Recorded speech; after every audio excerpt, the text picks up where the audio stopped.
professor Vicente. Começou a aula para alunos inteligentes. Começou a aula do professor Vicente.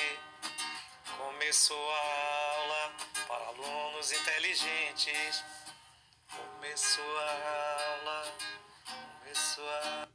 Começou a aula, galera. E a aula de hoje, a formação das nações latino-americanas, ou seja, a independência da América Espanhola. Antes da formação dessas nações latino-americanas, a Espanha dominava sobre todo esse território. O Tratado de Tordesilhas, Utrecht e Madrid dividia o território da metrópole espanhola do território da metrópole portuguesa. E o território da metrópole espanhola era administrado de uma forma muito interessante. Haviam 4 vice-reinos: vice-reino da Nova Esperança, que é o atual México; vice-reino da Nova Granada, atual Colômbia e Equador; vice-reino do Peru, que é o atual Peru, país Peru; vice-reino da Prata, que então é a junção entre Argentina, Uruguai e Uruguai. Então esses 4 eram os 4 vice-reinos, mas ela contava também com capitanias. Também a Espanha tinha 4 capitanias. As capitanias: Capitania Geral de Cuba, Capitania Geral da Guatemala e Capitania Geral da Venezuela e Chile. Bem, o objetivo dessa estrutura era muito interessante. Por quê? Porque enquanto 4 vice-reinos cuidavam da administração, 4 capitanias cuidavam da fortaleza, da segurança que a colônia espanhola precisava para manter tudo sob seu domínio. A sociedade latino-americana, administrada pela metrópole espanhola, era dividido em 3 patamares muito interessantes. Primeiro, os chapetones ou peninsulares. Chapetones ou peninsulares eram os indivíduos que nasceram na Espanha e estavam aqui como colonizadores. Eles eram os principais administradores e tinham todo o interesse em explorar o território para benefício da metrópole da Espanha. Então, toda essa área latino-americana, com exceção do Brasil, estava na mão dos chapetones. Abaixo deles viriam os crioulos. Os crioulos, com 2L, diferente de crioulo africano, o crioulo da sociedade latino-americana, governada por espanhóis, América Hispana, era o indivíduo que era descendente de espanhol, mas nascia aqui na colônia, nascia na América Latina.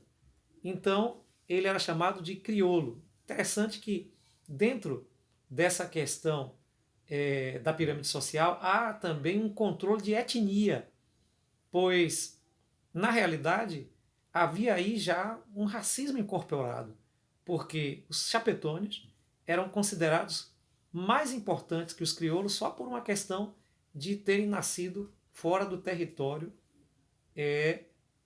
americano, e então os crioulos eram considerados inferiores. Abaixo deles, então, viria a última categoria, que eram os mestiços, índios e negros, que ocupavam a posição mais inferior na pirâmide social e também desenvolviam os trabalhos mais pesados, como exploração de mina e também o trabalho voltado para o serviço braçal. Bem,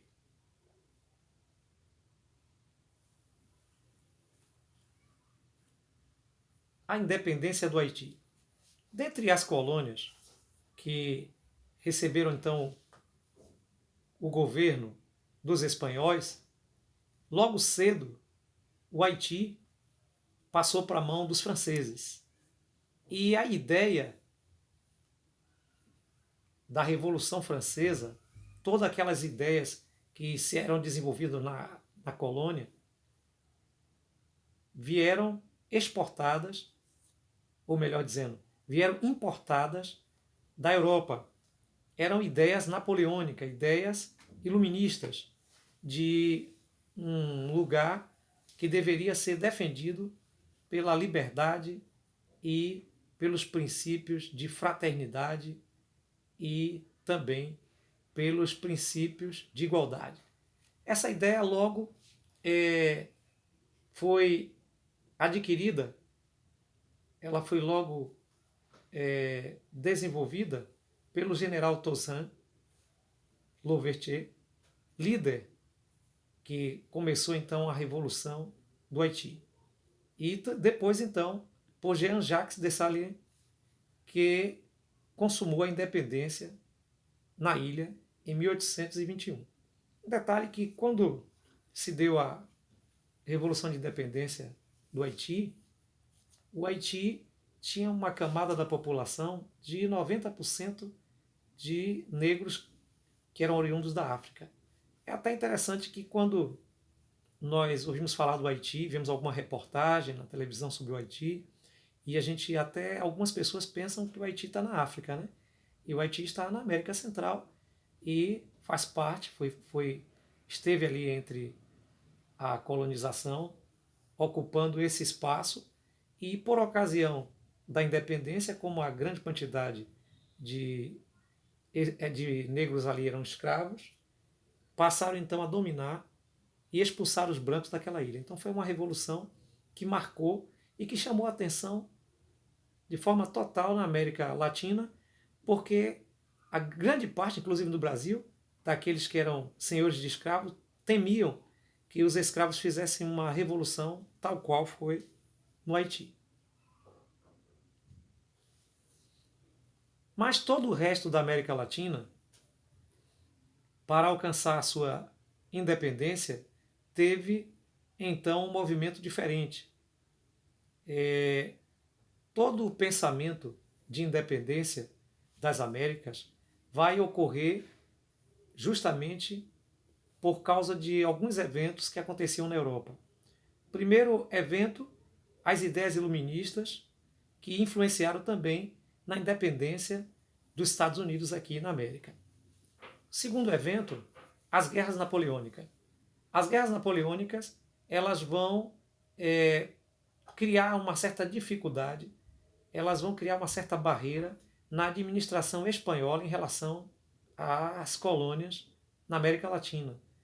Porque os espanhóis se tornaram inimigos dos franceses e foram atacados, invadidos por eles, Napoleão dominando então toda a Europa, desestabiliza a ligação da Espanha com a América Latina, produzindo então o desejo, especialmente dos crioulos, de assumirem o poder nas Américas. Então nós temos aí um movimento norte e sul, liderado por Simão Bolívar, de onde vem o nome da Bolívia. Esse era o principal líder da independência nas Américas, e ele comandou o movimento em direção sul, saindo do norte em direção sul.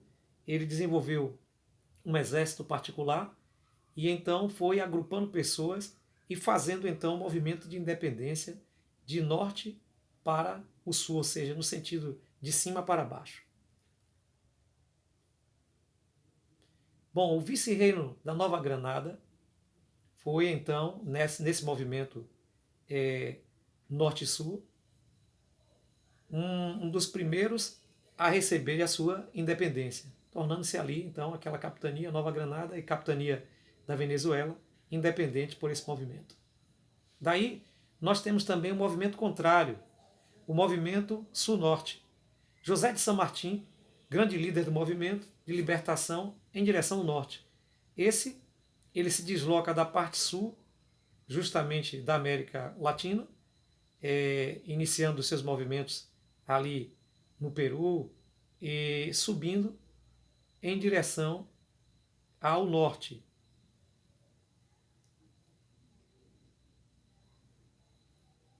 Bem, é notório que o movimento de independência sul-norte tenha sido responsável por libertar o Reino da Prata e a Capitania Geral do Chile. O Reino da Prata aí estaria composto por Argentina, Uruguai e Paraguai. Então, a Capitania do Chile, onde hoje conhecemos o próprio Chile. Daí, nós temos, dentro desse movimento, dois libertadores. No vice-reino do Peru, ele recebe a presença tanto de Simão Bolívar como também de José de San Martín. Eles passaram um pelo outro com seus exércitos de libertação, mas eles nunca lutaram juntos. Interessante. Tinham um propósito de libertação, mas eles não foram unidos nesse aspecto. Não eram inimigos, mas não se uniram no aspecto de lutarem juntos. Bem, daí nós temos processos diferenciados de independência em cada lugar. No vice-reino da Nova Espanha, Capitania Geral da Guatemala, foi um processo bem distinto. Não foi geralmente por meio desses exércitos de libertação. No Uruguai, surgiu um resultado das disputas entre federalistas de Montevidéu e os unitaristas. Acontecia um problema com o Uruguai. Uruguai, Paraguai e Argentina eram uma só província, um só vice-reino, era o vice-reino da Prata, e então algumas pessoas dos crioulos que trabalhavam na libertação dessas colônias queriam que se tornasse apenas um país. Esses três países que conhecemos hoje, Uruguai, Argentina e também o Paraguai, com a libertação se tornaria apenas um país. Então isso seria uma espécie de unitaristas. Do outro lado, haviam aqueles que desejavam que cada um desses lugares, cada uma dessas colônias, se tornassem países independentes. Daí então, federalistas. Esse foi um movimento bastante distinto e muito complicado de chegar a uma conclusão. Após a independência do Vice-Reino da Prata, o Império Brasileiro invadiu o Uruguai, anexando ao chamado Província Cisplatina em 1825. Então nós temos aí Dom Pedro I avançando sobre a questão do Uruguai e tornando o Uruguai uma província do Brasil, do Império Brasileiro. No momento que estava aquela dificuldade, observe que o Brasil tinha ideias imperialistas. Ao invés de apoiar a independência daqueles países, o Brasil agiu como justamente as metrópoles europeias agiriam neste momento. O Equador e o Panamá já foi um processo muito mais tardio, em 1903. A Colômbia e a Venezuela enfrentaram muitos problemas para chegarem até a sua independência. Bem, mas é importante notar que a independência espanhola, a independência se fez em nome das ideias liberais, justificando os interesses dos setores dominantes crioulos que mantiveram a direção política do processo na América Espanhola. Caíram os monopólios reais, abriram-se as linhas de comércio, a economia devia se reger sem a intervenção da antiga metrópole, ou seja, estávamos diante de uma nova realidade, a realidade liberal e a realidade da independência das ex-colônias da Espanha.